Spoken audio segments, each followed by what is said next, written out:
আপনারা কি কখনো এমন জায়গায় রাত কাটিয়েছেন যেখানে মানুষ তো দূরের কথা, কুকুরও যেতে ভয় পায়? নদিয়ার ভদ্রাঘাটে আছে এক শতবর্ষী ডাক বাংলো।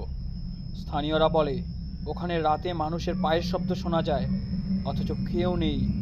দরজার নিচ থেকে খুলে বন্ধ হয়, ভেতরে বাতাসে ভেসে আসে পচা গন্ধ আর ইংরেজি গলা। কথিত আছে 1943 সালে এখানেই মারা গিয়েছিলেন এক ব্রিটিশ অফিসার। কেউ বলে ডাকাতদের হাতে খুন, কেউ বলে গ্রামের অভিশাপের শিকার। কিন্তু আজও তার আত্মা নাকি শান্তি পায়নি। একজন সাংবাদিক কেবল গুজব যাচাই করতে সাহস করে ঢুকে গেল সেই ডাক বাংলোয়। প্রথম রাতেই পেয়ে গেল এক ভয়ঙ্কর সত্য। দেওয়ালের আড়ালে দাঁড়িয়ে কেউ যেন তাকিয়ে আছে। দরজার নিচ থেকে বন্ধ হয়ে গেল, আর শোনা গেল কাঁপানো গলা, গেট আউট। এই গল্প শুধু ভূতের নয়, এই গল্প প্রতিশোধের, অভিশপ্ত ইতিহাসের, আর এমন এক সত্যের যা শুনলে আপনাদের বুকের ভেতরে কাঁপুনি ধরবে। শেষ পর্যন্ত দেখুন, কারণ রাত নামলেই ডাক বাংলো আবার জেগে ওঠে। রাত তখন 8:30। শীতকালীন কুয়াশা গ্রাস করে নিয়েছে নদিয়া জেলার প্রত্যন্ত গ্রামটাকে। কলকাতা থেকে এসে ভোরের বাস ধরেছিলেন। লক্ষ্য ছিল ভদ্রাঘাটের পুরনো ডাক বাংলো। সেখানে ভূতের গুজব বহুদিন ধরেই ঘুরে বেড়াচ্ছে। স্থানীয়রা বলছে স্বাধীনতার সময়কার এক ব্রিটিশ অফিসারের আত্মা এখনও নাকি ওই বাংলো ঘিরে ঘুরে বেড়ায়। সায়ন চক্রবর্তী পেশায় সাংবাদিক, ভূতপ্রেত নিয়ে ছোটোখাটো রিপোর্ট করতে ভালোবাসে। শহরের কোলাহল ছেড়ে গ্রামের রহস্য খুঁজে বেড়ায় সবসময়। স্টেশন থেকে নামতে গা ছমছমে হয়ে গেল তার। টোটো চালক হরি বলল, বাবু, রাতের বেলা ডাক বাংলো যাবেন না, ওখানে কেউ থাকে না। কেউ থাকে না মানে?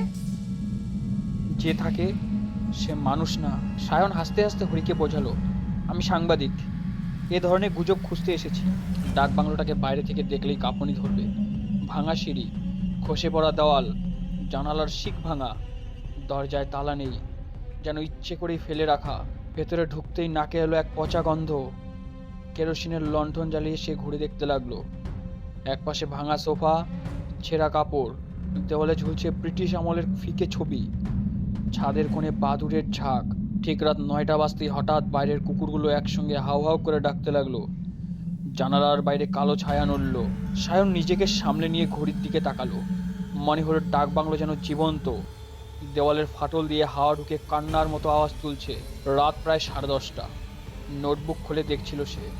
হঠাৎ সিঁড়ির ওপর পায়ের শব্দ, টক টক টক। কেউ ধীরে ধীরে নামছে। দরজা খুলতে কেউ নেই, কিন্তু ধুলোয় স্পষ্ট পায়ের ছাপ। অদ্ভুতভাবে ছাপগুলো আধখানা, যেন পা নেই, শুধু তার গোড়ালি। এবার দরজার পাল্লার নিচ থেকেই বন্ধ হয়ে গেল। ভেতরে হাওয়ার ঝড় বইতে লাগলো। লণ্ঠন নিভে গেল মুহূর্তের মধ্যেই। অন্ধকারের মধ্যে সায়ন শুধু শুনতে পেল, গেট আউট। গলার আওয়াজ ভারী, যেন মাটির তলা থেকে আসছে। ভোর রাতের ডাক বাংলো থেকে কোনো মতো বেরিয়ে এলো সায়ন। সকালে গ্রামে গিয়ে বৃদ্ধ রঘুনাথ দার কাছের থেকে শুনতে পেল সত্যিটা। 1943 সালে এখানে ব্রিটিশ কালেক্টর থাকতেন। গ্রামে দুর্ভিক্ষ চলছিল, চুরি ডাকাতি বেড়ে গিয়েছিল।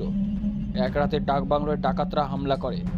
এরপর সেই ব্রিটিশ কালেক্টর পালানোর বদলে গুলি চালান।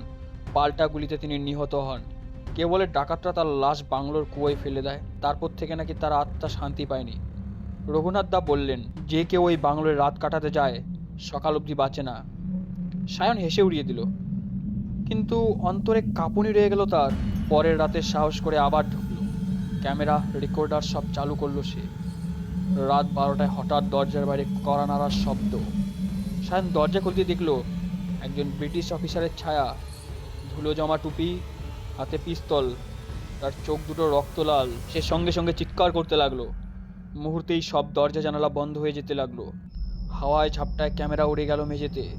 ছায়াটা হঠাৎ কাছে এসে পড়ল। সায়ন মরিয়া হয়ে বলল, আমি তোমাকে মারিনি, আমি সাংবাদিক, সত্যিটা জানতে এসেছি। হঠাৎ সব শব্দ থেমে গেল। ছায়াটা একটু দূরে গিয়ে কেঁপে কেঁপে বলল, জাস্টিস। এরপর যেন সব কিছু মিলিয়ে গেল অন্ধকারে। গ্রামের মানুষদের ডেকে নিয়ে ডাক বাংলোর পিছনে কুয়ো খুঁড়তে শুরু করলো সায়ন। সত্যিটা মাটির তলায় পাওয়া গেল। একটি পচা গলা কঙ্কাল, সাথে ব্রিটিশ ইউনিফর্মের ছেঁড়া অংশ। পুলিশ এসে হাড়গুলো যথাযোগ্য মর্যাদায় সমাধি করল। পরদিন রাত থেকে বাংলায় কোনো আওয়াজ শোনা গেল না। কাজ শেষ করে শহরে ফেরার সময় সায়নের মনে হলো এডওয়ার্ড স্মিথ হয়তো অবশেষে মুক্তি পেল, কিন্তু আমি ভূতের গল্প খুঁজতে গিয়ে যেন একটা সত্যিকারের আত্মার সাথে কথা বলে এলাম।